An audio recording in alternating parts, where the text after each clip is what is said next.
हाँ जी, अब ये मैं थोड़े से केमिकल काइनेटिक्स से एक दो क्वेश्चंस और डिस्कस कर रही हूँ आपके साथ। तो सबसे पहला क्वेश्चन है ये मेरा, a first order reaction is 40% complete in 50 minutes, calculate the value of the rate constant in what time will the reaction be 80% complete. तो 40% कंप्लीट का मतलब क्या है? सपोज अगर इनिशियल रिएक्टेंट मैंने आपको बताया था, सपोज अगर ए गिव्स पी, तो अगर ये ए है, ठीक है, और ये ज़ीरो है, आफ्टर सम टाइम ये एक्स बन जाता है, तो ये क्या बच जाएगा? ए माइनस एक्स। ठीक है, ये क्या बच जाएगा? ए माइनस एक्स। तो अगर इनिशियल कंसनट्रेशन में 100 ले लूँ तो ए माइनस एक्स क्या 40% रिएक्शन कंप्लीट होगी, तो 100 माइनस 40, तो मतलब ए माइनस एक्स क्या बच गया? 60। तो या फिर तुम ऐसे ले सकते हो कि अगर इनिशियल कंसनट्रेशन ए है तो ये 40% कंप्लीट है, तो 40 डिवाइड बाय 100 क्या आ गया? 0.4 ए। तो ए माइनस एक्स क्या आ गया? ए माइनस 0.4 ए, 0.6 ए। तो इसको तुम दो तरीक़ों से कर सकते हो। के की वैल्यू ये जो है फर्स्ट ऑर्डर रिएक्शन के लिए, तुम्हें पता है फर्स्ट ऑर्डर का फॉर्मूला क्या है? K is equal to 2.303 upon T. ठीक है,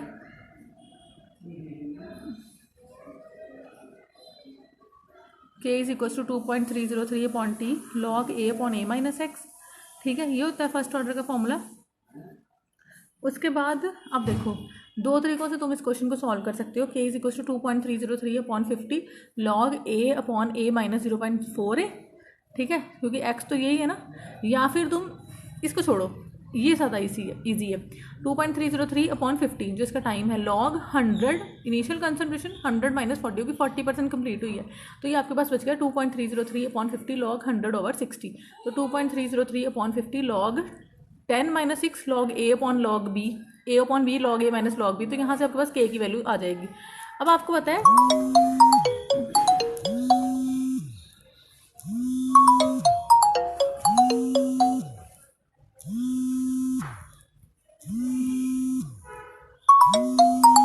अब आपको पता है जो के है वो चेंज नहीं होता। ठीक है, तो हमने यहाँ पे के की वैल्यू फाइंड आउट कर ली है। तो अब 80% कंप्लीट के लिए भी के सेम रहेगा।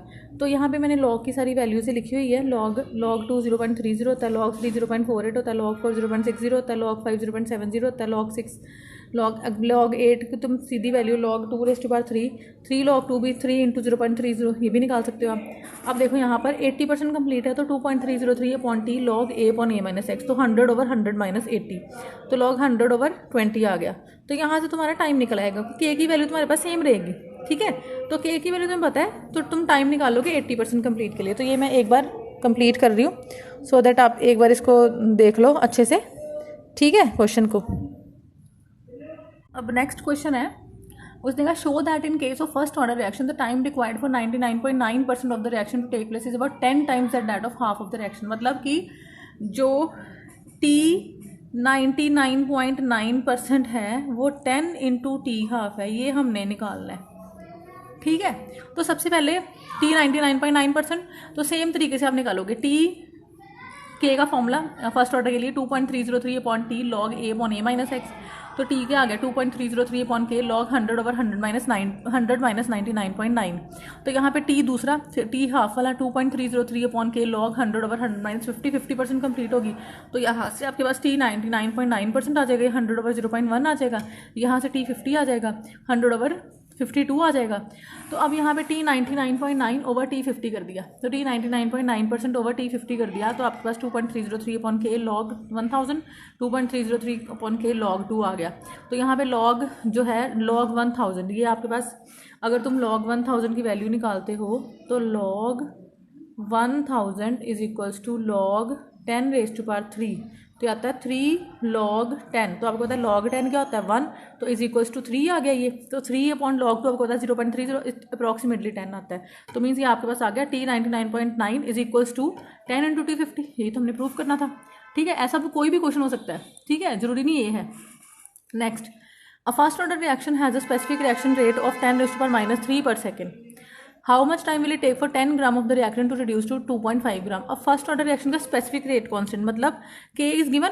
ठीक है, के दिया है, उसने बोला है कि 10 ग्राम में से वो रिड्यूस 2.5 ग्राम कैसे होगी, तो 2.303 upon T log A upon A minus x. के इज गिवन, तो टाइम निकालना है 2.303 अपॉन जो ये 10 रेज़ टू पावर 3 है लॉग 10 अपॉन 2.5, तो यहाँ से आपके पास टाइम आ जाएगा। ठीक है, यहाँ पे इसको ऐसे ही सॉल्व करना है, लॉग 10 माइनस log 2.5। आपको पता है log 10 क्या होता है, 1 माइनस log 25 डिवाइडेड बाय 10। तो यहाँ से log 10 और log 25 डिवाइडेड बाय 10 को ऐसे कर सकते हो, log 25 माइनस log 10। तो ये आ जाता है log 5 की पावर 2 माइनस log 10 क्या आ गया 1, ये आ गया 2 log 5 माइनस 1। आपको log 5 की वैल्यू यहाँ पता है, डाल लो इसको, इसमें फिल करो तो आपके पास यहाँ पे log की वैल्यू आ जाएगी। ठीक है जी, ऐसे आपने क्वेश्चन को सॉल्व करना है। अब नेक्स्ट क्वेश्चन ये CBSE 2007 का क्वेश्चन है। Decomposition of NH3 on platinum surface, 2 NH3 gas है जी ब्रैकेट में in presence of platinum gives nitrogen plus 3 hydrogen is a zero order reaction with K is equal to 2.5 into 10 to the minus 4 mole per liter per second. What are the rates of production of N2 and H2? तो सबसे पहले आपने ये लिखना है, rate equation लिखनी है। तो ये आपको पता है, मैंने बताया था, ये 2 है, -1/2 DNH3 अपॉन dt आ जाएगा is equal to DN2 over dt आ जाएगा is equal to 1/3 DH2 over dt आ जाएगा। अब आपको पता है जीरो ऑर्डर रिएक्शन के लिए रेट जो है वो रेट कांस्टेंट के बराबर होता है, rate is equal to K। तो जो आपके पास ये दिया है rate constant, that is this equation is equal to this K, rate और रेट कांस्टेंट बराबर है। तो यहाँ पे DH2 और dt क्या आ गया, ठीक है, this 2.5 sorry DN2 over dt, DH2 over dt तो सही आना ना, DN2 over dt is equal to 2.5 और 10 माइनस 4 मोल पर लीटर, नाइट्रोजन का बताना था, और DH2 1/3 इधर है तो यहाँ पे 3 इधर चला गया, तो ये आपके पास आंसर आ जाएगा। ठीक है जी, नेक्स्ट क्वेश्चन है आपके पास CBSE 2010 का क्वेश्चन है ये। The rate constant of reaction of zero order in A is 0.0030 mole per litre per second. How long will it take for the initial concentration of A to fall from 0.10 molar to 0.07 molar. तो ये आपको मैंने equation करी थी zero order reaction के लिए, T is equal to 1/K A0 minus A, ये initial concentration minus concentration after time T। तो यहाँ पे आप K की वैल्यू डालोगे, इनिशियल कंसंट्रेशन डालोगे, फाइनल कंसंट्रेशन डालोगे, तो यहाँ से आपका टाइम निकल आएगा। अब नेक्स्ट क्वेश्चन है, the rate law for a reaction is found to be this one.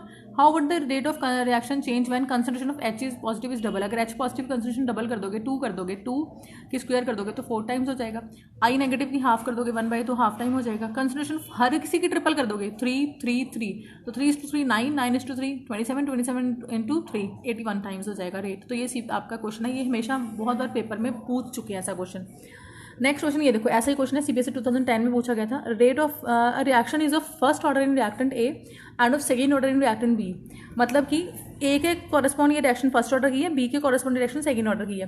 ठीक है, how is the rate of reaction affected when concentration of B alone is increase 3 time. अगर हम कंसंट्रेशन सिर्फ B की 3 times कर दे, तो 3 times कर दी, 3 times B तो 9 टाइम्स हो गया, 3:3। अगर हम A और B दोनों की ट्रिपल कर दी, इसकी 2A कर दी, इसकी 2B कर दी, ठीक है, तो यहाँ पे 2 × 2 8 टाइम्स हो गया ये रेट। ठीक है जी, ये क्वेश्चन आपका CBSE 2010 में पूछा गया है। अब नेक्स्ट देखो CBSE 2011। CBSE 2011 में भी ऐसा ही क्वेश्चन आया था। A reaction is of second order with respect to a reactant, how is the rate of reaction effective the concentration of the reactant is reduce to half. Concentration को हम half कर रहे हैं तो क्या आएगा, और यूनिट बता दो। रिएक्शन सेकंड ऑर्डर है तो A का स्क्वायर आ जाना है, ठीक है, आपको पता ही है।